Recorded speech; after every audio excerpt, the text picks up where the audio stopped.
se týče uvítání, a já jsem Ondřej Makač z České fintechové asociace a já bych vás tady přivítal i za Slovenskou Finance asociaci, s kterou v podstatě spolupracujeme. A proč jsme udělali tenhle event? Jde o to, že české fintechy nejčastěji expandují na Slovensko, slovenské na Česka a říkali jsme si, že by bylo fajn propojit celou tu naši komunitu a přinést zajímavá témata. A Nicméně tenhle event potom navazuje i na FinTech Roadmapu, která je v květnu příštího roku, což je náš největší event zaměřený na FinTech v rámci CE jako takové. A co se týče častě jako takové, tak program už jste možnost vidět. Tady máme vynikající občerstvení, máme i pivo a víno, takže doufám, že se budete bavit primárně toho networkingu jako takové. A nevím, jak zdálka jste přijeli, tu spoustu lidí i z Prahy, například já jsem z Brna a tam je teda Brno, Bratislava je daleko lepší cesta než Brno Praha, takže jsem rád, že máme akci i zde. A nebudu už zdržovat a poprosil bych kluci spolu s Výflou, předám slovo a jdeme se do toho. Ja ostanem teda takto, aby ste mohli pozerať na tú prezentáciu. A ešte raz vás teda vítam aj za Wayflow. Ďakujem teda za úvodné slovo Ondrovi a moje meno je Lucia Lansková, účastnila z spoločnosti Wayflow. A pre tých, ktorí nás náhodou nepoznáte, kto sme, čomu sa venujeme, tak my sme pôvodne ako firma vznikli v Českej republike. Každopádne máme pobočku aj tu v Bratislave, jednu a ďalšiu máme aktuálne v Berlíne. A tým, že expandujeme na ďalšie trhy, tak sme využili vlastne príležitosť účastniť sa aj tohto eventu práve s Fintechovou asociáciou. My s týmom sa vlastne vedujeme vývoju cloudovej aplikácie, alebo lepšie povedané možno už dneska platformy, ktorá práve slúži na digitalizáciu účtovníctva. Je to už v podstate dosť komplexný pojem, pretože sa nebavíme len o dokumentoch, ale o všetkých procesoch, ktoré sú k tomu vlastne pripružené a zároveň dokážeme spravovať aj firemné výdaje. Každopádne, dneska určite nechcem rozprávať len o tom, o čomu sa s Wayflow venujeme, ale skôr o trendoch, ktoré nás v nasledujúcich rokoch čakajú práve na poli účtovníctva a financií, pretože sa to hodne zmení. Mnohé veci, ktoré dneska existujú, už za pár rokov existovať nebudú. Preto tam mám aj ten menší bod nadpis, že účtovníctvo, ako ho dneska poznáme, už za chvíľku prestane existovať. Tak, prejdem na druhý slajd. Dáme si iba stručnú rekapituláciu vlastne toho, kde aktuálne dneska sme. Ja to často nazývam, že je to tzv. Digitálne prízemie, pretože naozaj sme na začiatku tej celej novej éry, ktorá vzniká. Mnohé firmy ešte stále ale bežia v papieroch, to znamená spracovajú doklady manuálne. Maximálny vrchol nejakej digitalizácie je formát PDF, prípadne obrázok. Čo sa ale deje s tým dokumentom ďalej, je to, že buď to tí účtovníci prepisujú manuálne, alebo pri lepšom vyťažujú cez nejaký OCR systém alebo pomocou umelej inteligencie. Následne, pokiaľ sa jedná o nejakú väčšiu firmu, ktorá má povedzme košatejšie procesy, nákladovú štruktúru, tak používajú schvaľovacie procesy, ktoré ale môžu byť tiež buď to manuálne alebo nejakým spôsobom automatizované.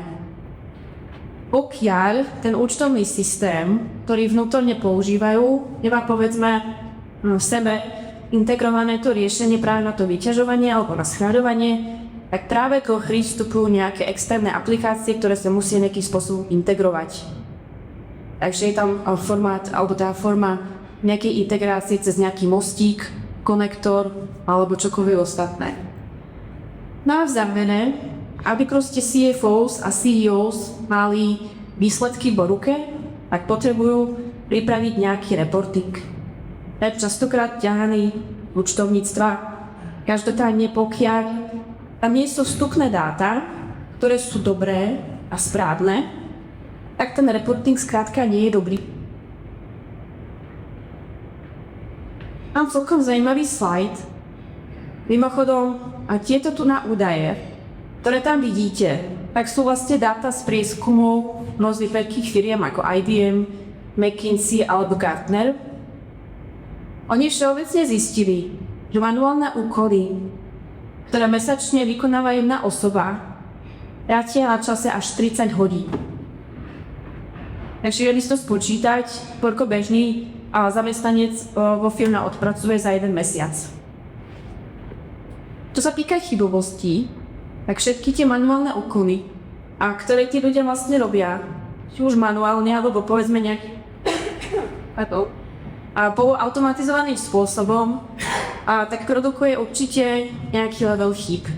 A z týchto výskumov vychádza, že tá chybovosť je až 8%. A samozrejme s každou chybou je potom spojená aj nejaká úprava, nejaké vylepšenia a tak ďalej, takže sa nám násobia aj náklady, ktoré musíme práve na tieto úpravy vynaložiť. To je veľmi, by som bola šikovné pravidlo, ktoré platí 1/10 100. Vysvetlím, čo to znamená, dám aj nejaký praktický príklad. Alebo tá jedna jednotka ich nákladov. Znamená to, že pokiaľ ja interne a svoje systémy prispôsobím tak, aby som bola schopná odchytiť tú chybu už pri vzniku nejakej služby, produktu a tak ďalej, že už prostredníctvom nejakého AI alebo nejakého mechanizmálneho systému, ktorý mi tú chybu odchytí, tak ma to bude stáť vyslovene jednotky nejakých nákladov. Ako náhle sa ten proces posunie ďalej, či už interne, alebo na nejaký vyšší level, povedzme schválenia, alebo nejakého produktu, tak vtedy ma to môže stať vyššie desiatky nákladov, respektíve tá cena na opravu sa mi z 10-násobí, hlavne kvôli tomu, že musím do procesu zapojiť nejaké opravy. Povedzme čas kolegov, prípadne nejaké iné nástroje a podobne. No, takže ten náklad sa nám môže z 10-násobiť. A v prípade, ak taký produkt alebo službu by sme poslali vonku do sveta, to znamená predáme ho s nejakou chybou, vadou alebo s nejakým chybným procesom, tak nám to môže vlastne tú situáciu ešte viacej skomplikovať a tie náklady až 100-násobiť. Takže stále, pokiaľ vyvíjame nejakú službu, produkt alebo niečo vyrábame, tak mali by sme dbať na to, kedy tú chybu vlastne odchytiť. A čo nás čaká vlastne na sledujúcej dobe, na sledujúcich rokoch, tak my sa s Webflow na to strašne tešíme, pretože možno si mnohí myslíte, že venujeme sa vyčítaniu dokumentov, vytvárame platformu, ktorá automatizuje účtovníctvo. Každopádne tým, že sa vyvíja legislatíva a všetky procesy sa menia, do hry vstupuje umelá inteligencia, tak vlastne je to nazývané, že nastupuje éra tzv. Účtovníctva 2.0, na ktorý my sa ale strašne tešíme. Čo to ale znamená v praxi? Určite sa zmení legislatíva. 1.1.2027 práve na Slovensku vstúpi do platnosti systém PEPOL,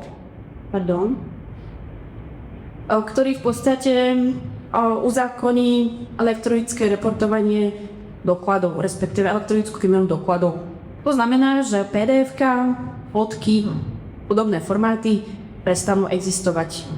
Nebude nutné ich vyťažovať, prípadne používať nejaké OCI, pretože budú mať jednotný elektronický formát.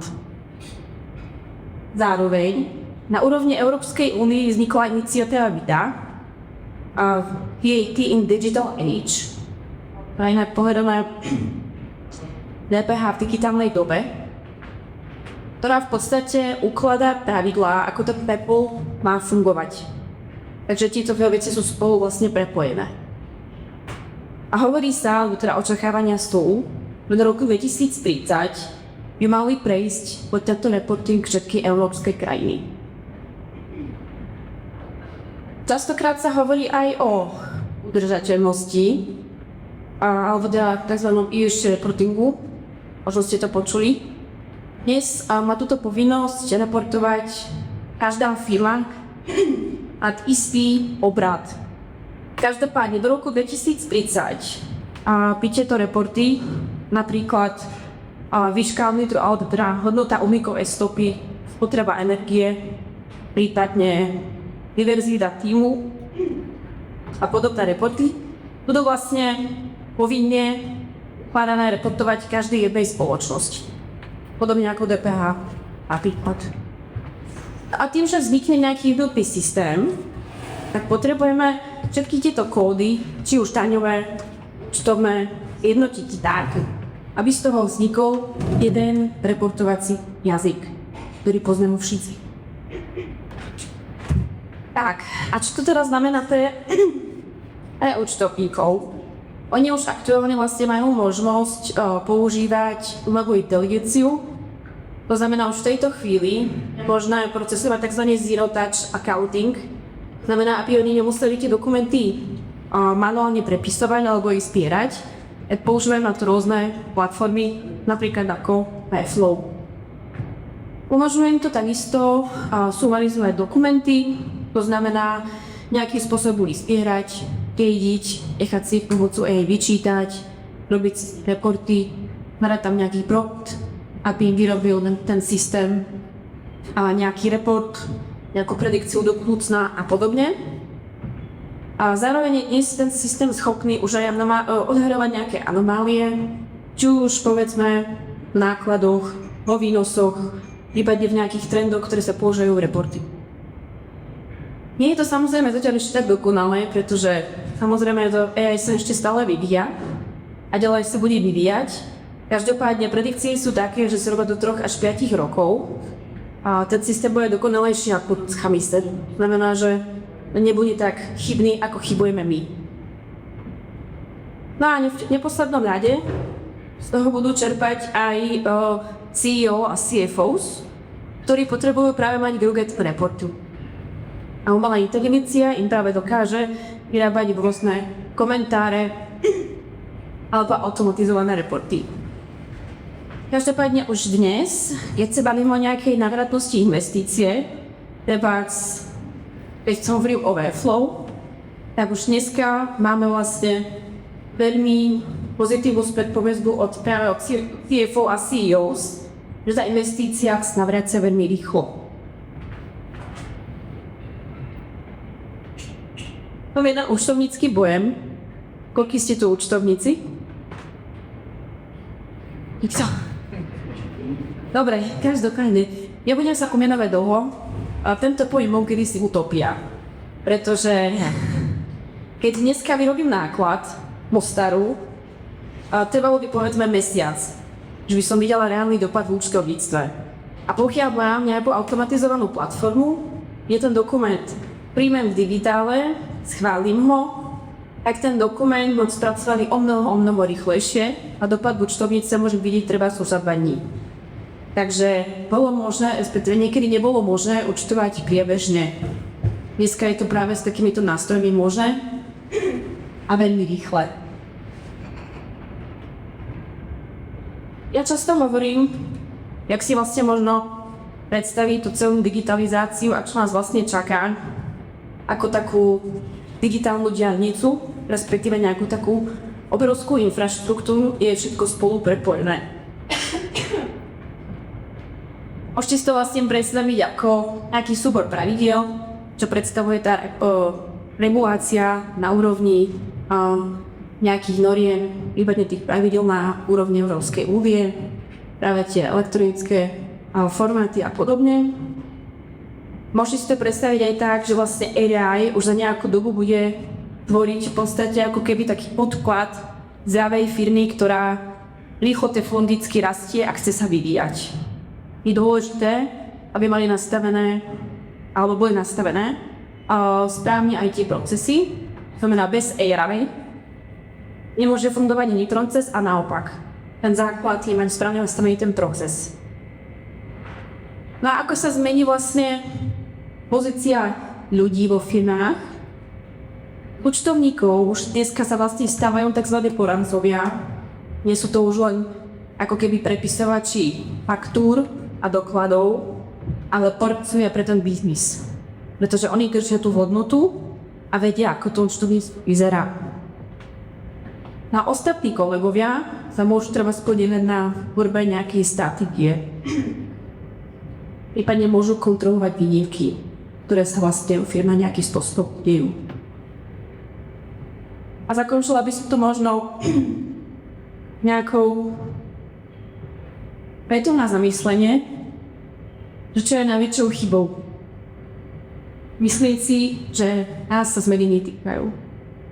Len obrazom myslím, že hovorí so všetkou.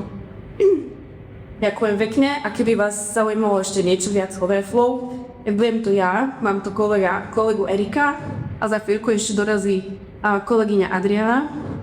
Takže radi sa vám potom komentujeme a ospravedlňujem sa, nevozie astma, takže proste problém. Ďakujem.